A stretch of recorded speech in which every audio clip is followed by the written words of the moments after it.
جس دن اللہ تعالیٰ اپنی پنڈلی کو ظاہر فرمائیں گے، اور کیا ہوگا کیسے ہوگا یہ متشابہات میں سے ہے، اس کی حقیقت اللہ ہی جانتا ہے۔ تو سب لوگ سجدے میں گر پڑیں گے اس کا جمال دیکھ کر، اس کا حسن دیکھ کر، اور اس وقت لوگوں کو سجدے میں لذت محسوس ہوگی، مزہ آئے گا۔ لیکن کچھ بدبخت ایسے بھی ہوں گے جو سجدہ کرنا چاہیں گے مگر وہ سجدہ نہ کر سکیں گے، ان کی کمر اکڑا دی جائے گی، تختے کی بنا دی جائے گی۔ یہ وہ لوگ تھے یدعون الی السجود، جن کو سجدے کی طرف بلایا جاتا تھا، وہم سالمون، اس وقت ان کی کمر تختے کی نہیں تھی، یہ صحیح سالم تھے۔ تو اس پر پچھلے ہفتے تفصیل سے بیان شروع ہوا تھا کہ اللہ تعالیٰ کو اپنی عبادتوں میں سب سے زیادہ جو پسند ہے عبادت، وہ نماز ہے۔ نماز عربی میں جسے صلاح کہتے ہیں۔ دنیا میں کوئی بھی کسی کو جب کسی کام کے لیے بلاتا ہے، کوئی ذمہ داری لگاتا ہے، تو ایک مرتبہ بتا دینا کافی سمجھا جاتا ہے۔ اناؤنسمنٹ ایک دفعہ ہوتی ہے۔ اللہ تعالیٰ نے بھی جتنی عبادتیں ہمیں دیں ان میں ایک دفعہ اناؤنسمنٹ ہوئی ہے۔ رمضان کا روزہ فرض ہے، کتنی دفعہ بتایا؟ 2 دفعہ بتایا، لیکن وہ اسی آیت کو ریپیٹ کیا ہے ایک ہی جگہ پہ، اس کے بعد دوبارہ نہیں بتایا گیا۔ حالانکہ روزے رکھنا بھی کوئی آسان کام نہیں ہے۔ حج فرض ہوا ہے، ایک آیت میں اللہ نے فرض کیا، اس کے بعد اس آیت کو دوبارہ ریپیٹ نہیں کیا۔ وَلِلَّهِ عَلَى النَّاسِ حِجُّ الْبَيْتِ مَنِ اسْتَطَاعَ إِلَيْهِ سَبِيلًا، لوگوں پر لازم ہے اللہ کے لیے کہ جو استطاعت رکھتے ہیں وہ بیت اللہ کا حج کریں، بس ایک دفعہ کافی ہے۔ اسی سے پوری دنیا صدیوں سے جو بھی مسلمان ہیں حج کرتے چلے آ رہے ہیں، لاکھوں روپے خرچ کرتے ہیں۔ لیکن نماز ایک ایسی چیز ہے جسے بار بار بار بار بار بار درجنوں بار قرآن میں بتایا گیا ہے، درجنوں بار۔ جہاں اہل ایمان کی صفات بیان کی، نماز اور زکوٰۃ بھی ساتھ میں۔ نماز ادا کرتے ہیں، زکوٰۃ دیتے ہیں، نماز ادا کرتے ہیں، خرچ کرتے ہیں، نماز ادا کرتے ہیں، غریبوں کو کھانا کھلاتے ہیں، نماز ادا کرتے ہیں، ہماری راہ میں خرچ کرتے ہیں۔ تو پیسے خرچ کرنا جس کو روکڑا کہا جاتا ہے، اور نماز پڑھنا، یہ 2 اسلام کے ایسے لازم اور ملزوم حکم ہیں کہ جن کے بغیر اللہ آپ کے اسلام کو اسلام ماننے کے لیے تیار ہی نہیں ہے۔ انہیں کہا جاتا ہے شعائر اسلام میں سب سے بڑے شعائر۔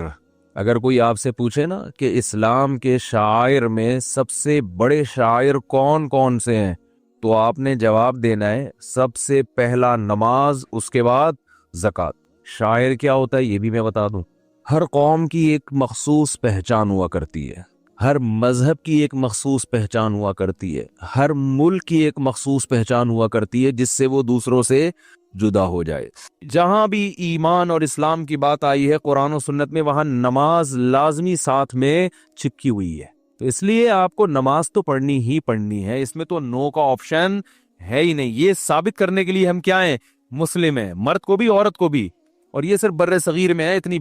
ملیشیا میں ہم نے دیکھا، وہاں مسجدیں بھری ہوتی ہیں، سب نماز پڑھتے ہیں، خواتین بھی پڑھتی ہیں ساری، اسکارف لٹکے ہوئے ہوتے ہیں وہاں، بے شک وہ اس کا جاب کر رہی ہے، ہوٹل میں کچھ بھی کر رہی ہے، نماز کے ٹائم پہ عورت بھی آئے گی مسجد میں، اسکارف پہنے گی، پھر وہیں اسکارف نکال کے بھی چلی جاتی ہیں ٹھیک ہے نا، جیسے ہمارے ٹوپیاں رکھی ہوئی ہوتی ہے نا ایسے۔ افغانستان میں سب نماز پڑھتے ہیں، سعودی عرب میں سب نماز پڑھتے ہیں، دبئی میں عرب کے کیسے کیسے عیاش ہیں، نماز کے ٹائم پہ سارے ایسے لگے گا جیسے ان سے بڑا نیک دنیا میں کوئی ہے ہی نہیں۔ بادشاہ نماز پڑھتے ہیں، وزیر نماز پڑھتے ہیں۔ ہمارے ہاں ایک بہت بڑی لعنت ہے کہ ہوگا مسلمان اور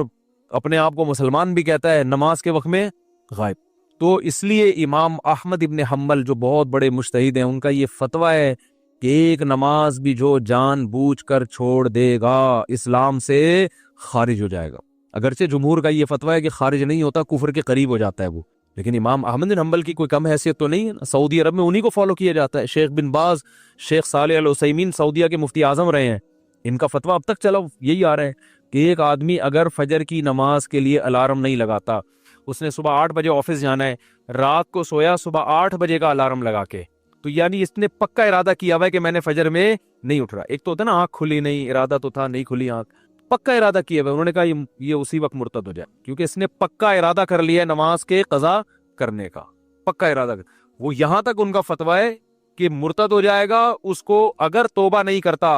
اور توبہ کا اعلان نہیں کرتا باقاعدہ، تو اس کو مسلمانوں کے قبرستان میں دفن کرنا بھی جائز بولو نہیں ہے، اس کا نکاح بھی ٹوٹ گیا، اگرچہ جمہور اس کو نہیں مانتے، لیکن امام احمد بن حنبل کی بھی تو ایک بڑی ویلیو ہے نا، اور عبداللہ بن مسعود کی بھی کم ویلیو نہیں ہے۔ وہ فرماتے ہیں ہم نبی کے دور میں کسی بھی جرم کو یہ نہیں سمجھتے تھے کہ انسان کافر ہو جاتا ہے، نماز کو ہم یہ سمجھتے تھے کہ کوئی چھوڑ دے تو اسلام سے خارج ہو جاتا، تو اس لیے عرب میں شراب پینے والا بھی نماز پڑھتا ہے، کیونکہ مسلمان میں بہرحال کچھ بھی ہو اسلام کا نام اپنے آپ سے ہٹانا پسند نہیں کرتا۔ اور آج ہم نے دیکھا ہے مسجدوں کے ساتھ گھر ہیں، نماز کے لیے نہیں آ رہے، اور سفر میں تو نمازیوں کو دیکھا ہے نمازیں چھوڑتے ہوئے، ذرا آج کل پیپر ہے تو جی چھوڑ دو نماز، بھائی پیپر میں نماز چھوڑنا کہاں سے جائز ہو گیا؟ جاب میں باس کی طرف سے اجازت نہیں ہے آپ چھپ کے نماز پڑھیں، آپ کہیں کرسیوں کے پیچھے چھپ جائیں، کہیں بھی کریں۔ میں تو یہاں تک میں نے لوگوں کو مشورہ دیا، بعض جو غیر مسلم کنٹریز میں لوگ وہ کر رہے ہیں نا، جاب کر رہے ہیں باس کی طرف سے بعض جگہوں میں، ورنہ وہاں پرمیشن ہوتی ہے، اجازت نہیں ہے، تو میں ان سے کہتا ہوں بھائی کہیں بھی چھپ کے چلے جاؤ، کچھ بھی کرو، اگر نہیں پرمیشن ملتی چھپ کے بھی نہیں پڑھ سکتے تو جاب چھوڑ دو، بس جاب کیا کرو چھوڑ دو، جاب نہیں، پھر جاب جائز نہیں آپ کے لیے، فرض نماز تو پڑھنی پڑے گی، آپ جاب ہی نہیں کر سکتے، آپ کہیں بھی جاؤ، کہتے کہاں جا کے، میں بھائی واش روم میں پڑھ لو، واش روم میں پڑھ لو، واش روم کا مطلب یہ نہیں کہ وہ فلش کے اوپر، وہ تو جگہ کا پاک ہونا ضروری ہے نا، انتہائی آخری درجہ یہ کوئی مصلی رکھو اپنے ساتھ تاکہ جگہ پاک ہو، یہ ایسا نہیں کہ واش روم میں نماز پڑھنا شروع کر دیں، حرام ہے ناجائز ہے واش روم میں نماز پڑھ، لیکن اگر کوئی صورت نہیں بنتی، کچھ بھی نہیں ہے، جائے نماز لے جاؤ بھائی چھپ کے، جہاں نہاتے ہیں نا جس جگہ پہ اس جگہ مصلی بچھا کے نماز پڑھ لو۔ ٹرینوں میں نماز نہیں چھوڑ سکتے آپ، میں تو کوئی زیادہ نیک آدمی نہیں ہوں، لیکن ایک دو واقعات میں لوگوں کو صرف موٹیویٹ کرنے کے لیے، ایک دفعہ ہم بہاولپور سے چڑھے ٹرین میں، جب میں ٹرین میں چڑھا ہوں بہاولپور سے تو فجر کی نماز کا ٹائم ہو رہا تھا، اور رش اتنا تھا، حاجیوں کی اس وقت فلائٹیں بہت جا رہی تھی، کراچی سے ہی جاتی تھی، ملتان کا ایئرپورٹ نہیں بنا تھا اس وقت، تو اتنا رش تھا کہ جیسے ہی ہم ٹرین میں چڑھے ہیں تو اب پتہ چل گیا کہ بس ایسے بالکل سیدھے، جگہ ہی نہیں، رش اتنا زیادہ، اور فجر کی نماز وضو میں نے پہلے کر لیا تھا احتیاطاً، اور وہاں میں نے کہا بھائی نماز پڑھنی ہے، لوگوں نے کہا یہاں جگہ نظر آ رہی ہے، صوفی صاحب لوگ پھر تانے دینا شروع کر، صوفی نظر نہیں آ رہا ہے، یہاں کو نماز پڑھے گا، پاگل ہو رہا ہے،